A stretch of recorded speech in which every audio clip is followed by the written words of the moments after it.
नमस्कार दोस्तों, मेरा नाम है गौरांग रावत और आप सुन रहे हैं कहानी डर की।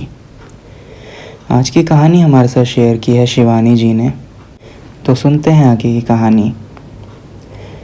शिवानी एक आईटी कंपनी में काम करती थी। रोज़ की तरह उसका दिन बिजी था, पर आज कुछ ज़्यादा ही लेट हो गई थी। रात के 10 बज चुके थे और ऑफिस से घर लौटने का कोई और ज़रिया उसके पास नहीं था, तो उसने कैब बुक कर ली। कैब चल पड़ी और शिवानी ने सोचा कि बस थोड़ी देर में घर पहुंच जाएगी। पर अचानक घर से कुछ ही दूर पे कैब रुक गई। ड्राइवर ने बोनट खोलकर देखा और कहा कि मैडम, गाड़ी ख़राब हो गई है लगता है। आप चाहें तो पैदल चलें या कोई और कैब कर लीजिए। शिवानी ने सोचा कि यहाँ से करीब आधा किलोमीटर भी नहीं है मेरा घर, तो जितनी देर में यहाँ पे किसी और कैब का वेट करूँगी, मैं घर ही चली जाती हूँ।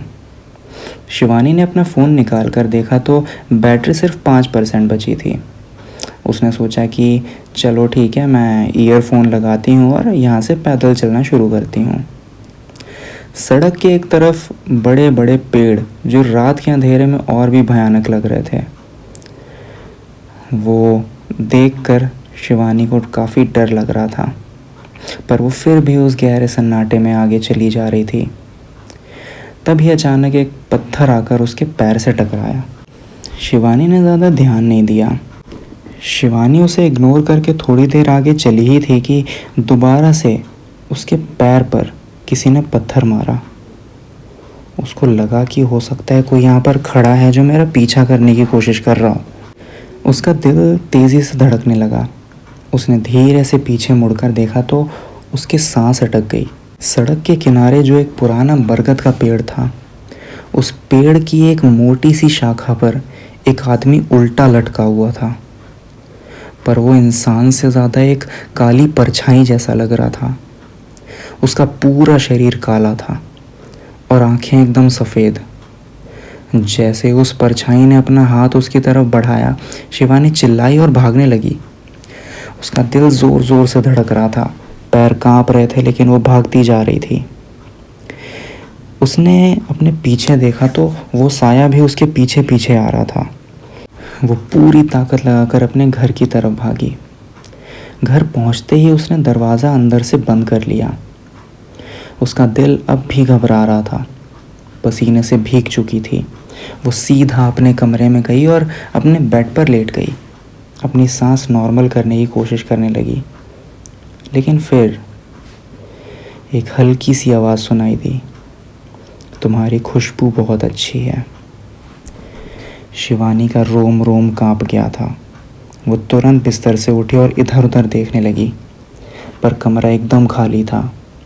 उसने सोचा शायद थकान की वजह से कोई भ्रम हो रहा होगा, पर अगले दिन से उसकी तबीयत ख़राब रहने लगी। उसे घर में अजीब अजीब छाया दिखने लगी। कभी दरवाजे खुद से हिलने लगते, कभी बर्तन रखे हुए अपने आप गिर जाते। एक दिन उसने साफ साफ एक डरावना इंसान अपने कमरे में देखा जो उसे घूर रहा था। एक रात जब शिवानी ने डर के मारे अपनी माँ के कमरे में सोने की कोशिश की, तभी उसके कान में फिर से वही आवाज़ आई और एक हंसी के साथ गूंजी। वो शिवानी से कह रहा था कि तुम्हारी खुशबू बहुत अच्छी है। रात भर उसे यही महसूस होता कि कोई यहाँ पर खड़ा हुआ है, कोई उसे देख रहा है। घर वाले चिंता में पड़ गए थे। किसी ने सलाह दी कि इसे किसी बाबा को दिखाओ। एक मंदिर है जहाँ पे एक सिद्ध बाबा जी रहते हैं। वहाँ पर उसके परिवार ने शिवानी को ले जाने का सोचा। जब बाबा ने शिवानी को देखा तो उन्होंने पूछा कि बेटी, ये सब कब से हो रहा है और क्या हो रहा है तुम्हारे साथ। शिवानी ने डरे हुए मन से हाँ में सिर हिला दिया और कहा कि मुझे नहीं पता, बस आप मुझे ठीक कर दो। फिर बाबा ने अपने तरीके से कुछ पता लगाया। उन्होंने कहा कि तुमने परफ्यूम लगाया हुआ था और जिस पेड़ के नीचे से तुम उस रात गुज़र रही थी, उस पेड़ पर एक बेताल रहता है और वो तुम्हारी खुशबू से तुम्हारी ओर आकर्षित हुआ है और इसीलिए वो तुम्हें परेशान कर रहा है। फिर बाबा ने कुछ पूजा वगैरह की और यज्ञ किया। उसके 3 दिन बाद शिवानी पूरी तरह से ठीक हो पाई। शिवानी ने उस रात के बाद कभी भी रात को परफ्यूम लगाकर बाहर निकलना बंद कर दिया।